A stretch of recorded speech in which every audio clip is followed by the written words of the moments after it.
And here's what I want to say. What you're seeing happening today, obviously we have some black people that are just shouting in the back. We have some black people that are sitting in the front quietly that are chanting USA and having a normal conversation. I love that because what I say every single time, and you may have seen me on the news, is that what is happening right now in the black community, you're going to hear it in this room first. There is an ideological civil war happening. Black people that are focused on their past and shouting about slavery, and black people that are focused on their futures, okay? That's really what it comes down to, okay? I can guarantee you what you're seeing happening is victim mentality versus victor mentality. And I promise you, the people here are going to win. I love that. And there's no doubt in my mind. I can tell you right now who is going to be better off when we look 20 years, when we look at the faces in this room, who is going to be better off are the girls that are sitting right here and across this room because they don't have your mentality. Victim mentality is not cool. I don't know why people like being oppressed. It's the weirdest thing I've ever heard. I love oppression. We're oppressed. 400 years of slavery, Jim Crow, which, by the way, none of you guys lived through. Your grandparents did. And it's embarrassing that you utilize their history.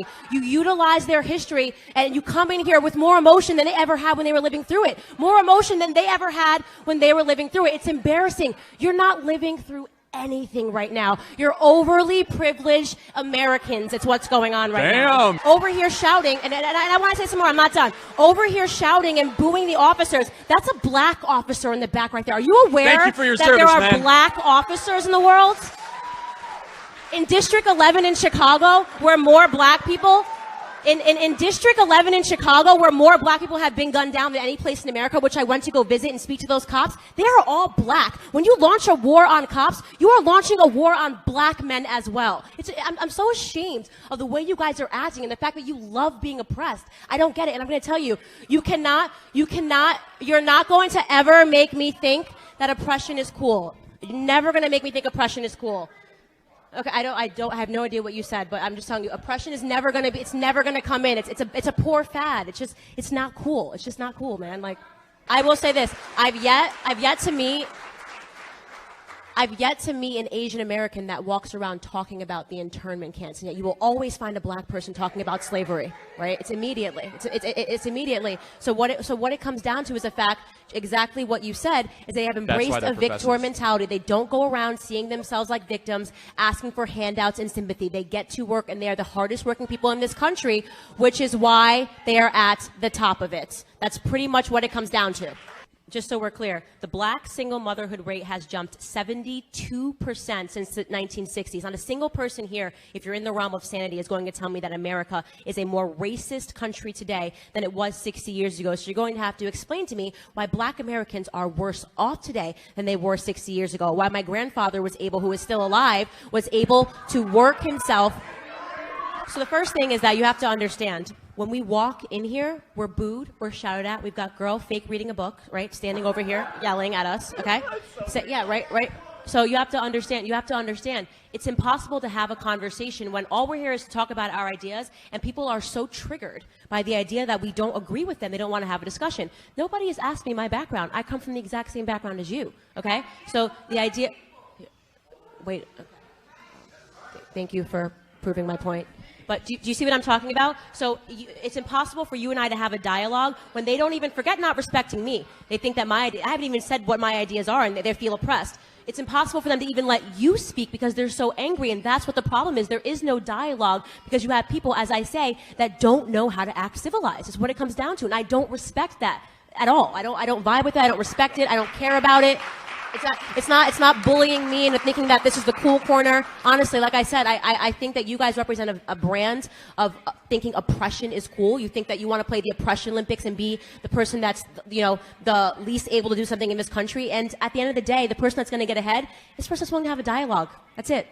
I'm obviously a conservative. I didn't start as a conservative. I wasn't even a conservative 2 years ago. 2 years ago, I actually believed that Black Lives Matter was a good group. I shared their posts, and I said, this makes sense. They do. They do. Sorry, I want to stand up because I really want to be able to see Mandy. So that's where I started. That was my threshold. I grew up in a household that was largely dysfunctional. I grew up visiting my uncles in prison for various reasons. My parents are not together. They are divorced. And every single one of my mom's brothers and sisters, she's one of 9, has served some time in prison. So that was my normal growing up. And out of high school, I had this idea that because I was black, I must be a Democrat, because anything else is oppression. Anything else is people that are white supremacists, are racist, are sexist, the same thing that you're seeing happening in the news every single day. What I ended up discovering, I was actually, after spending, I had $100,000 in student loan debt, and I didn't finish with a degree because my loan got declined in my senior year, and my family just couldn't afford it to put me through school. So what I ended up doing was keeping my head under the ground and working really hard in New York until I could pay down my student loans, and I wanted to launch a company. When I started working on that piece of technology, it was early 2016. And what I discovered while doing that was that the Democrats were spending money, that they were launching a campaign on Twitter where they were pretending that they were real Twitter accounts. So let's say you work for Black Lives Matter, but I'm a troll account, but I put in my heading that I support Trump 45, right? And I'm so-and-so from Mississippi with 2 kids. They were troll accounts that were being run by white liberals, and they would go to the Black Lives Matter chapter and they would say, die, die, die, nigger, or they would find a woman and they'd say, I'm going to rape you and kill you. So that was my aha moment where I realized that racism was actually a theme that was meant to keep black people enslaved, right? I realized, wait a second, people that are pretending to protect us are actually creating and perpetuating. It wasn't Russian bots. It was a funded. Okay, yeah, sorry. You're right. Okay, you're right. Okay. You're right. So when I understood that, yeah. Okay. So Mandy, just to get back to the point and focus the discussion, and I would appreciate if no one shouted. When I realized that I saw that these accounts were fake and that they were going around attacking black people to create this narrative that Trump was a racist, a sexist, a misogynist. It was my aha moment. So I started to question everything and say, wow, how many times have I so easily bought into the idea that something was racist before examining anything? So as I started the pursuit of knowledge, which was going to things I would never read, Breitbart, I thought that was a white nationalist publication. My Bible was CNN. At the time when I was reading this, the main editor was Milo Yiannopoulos, and if you Google him, it will tell you that he is a white supremacist. For those of you that don't know this, he's married to a black man. He's married to a black dude. He's married to a black man. Okay. So Mandy, just to stay with me because they're going to do what they're going to do. That's a very weird thing to call somebody a white supremacist that is married to a black man. He's gay and he's married to a black man. So at the end of the day, I had to say, Now, they could have called him a lot of things. They could have said they disagree with his ideas. They could have said this or that, but they were sticking this label so that I would never read what he was saying or what he was doing.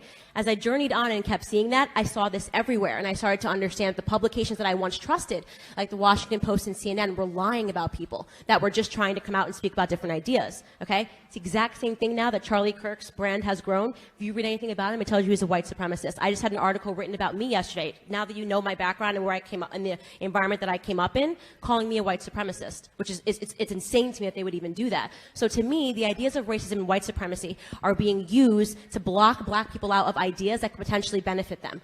Okay, and those ideas are that we do not need the government. Black people do not need the government to do anything. We keep accepting government handouts and government dependency, but at the end of the day, they're creating a narrative because they never, ever, ever want us to get off of it.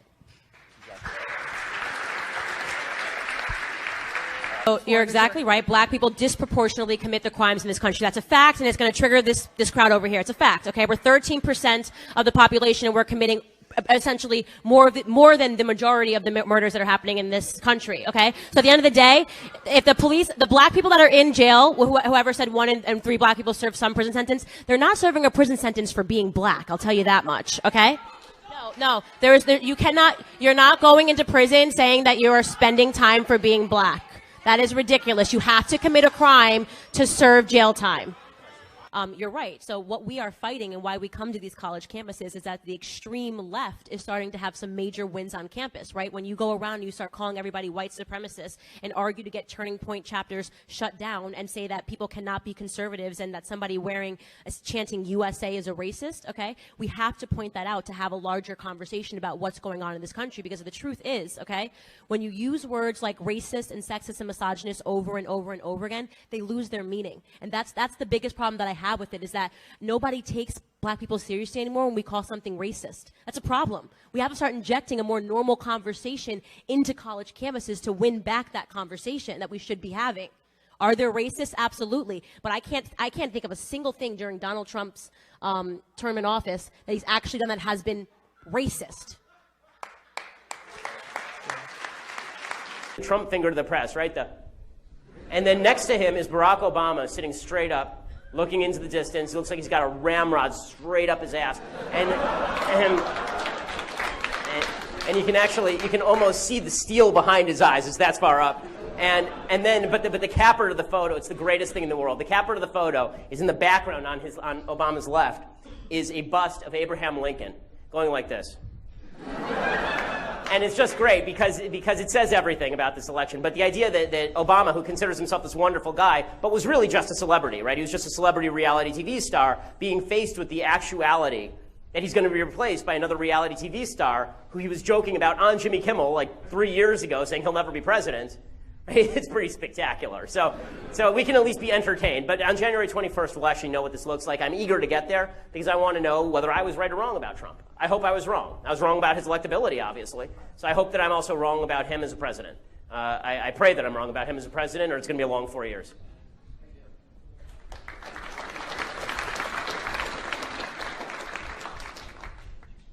Mr. Shapiro, as you may or may not know, last year, 80 Silicon Valley executives sent a letter to North Carolina expressing their strong discontent for their transgender segregation bathrooms or whatever, basically boys go to boys' bathrooms. Yes.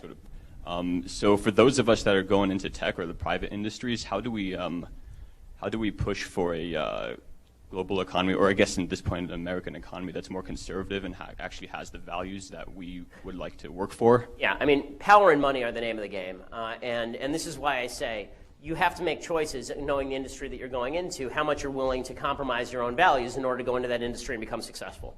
You know, I'm lucky enough that I get to be in an industry where my legitimate job is just speaking my mind every day, which is a pretty wonderful thing. But most people don't. I mean, my mom works in Hollywood. That means that she doesn't get to talk politics at the office, and it means that she has to kind of keep her mouth shut when it comes to issues like this.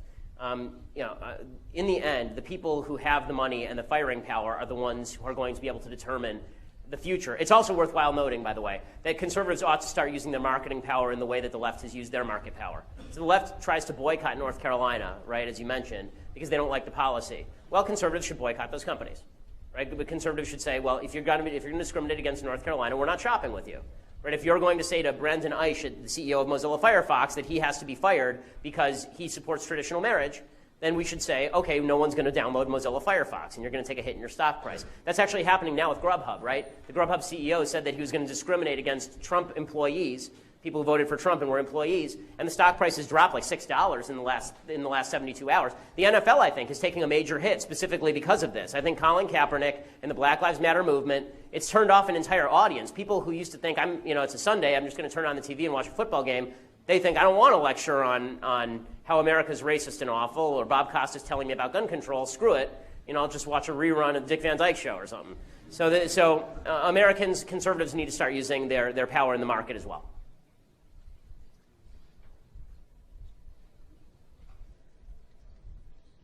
Hi, Ben. Howdy. You make me feel really underdressed. I think this ideology of, social justice and victimhood ultimately is Marxism. Yes. And as someone who came from Venezuela escaping communism, you can imagine the terror that I feel, when I see the state of the media and academia, and given the Democratic nomination, also politics. So my question to you is, why does Marxism refuse to die? Marxism refuses to die because Marxism gives people a utopia to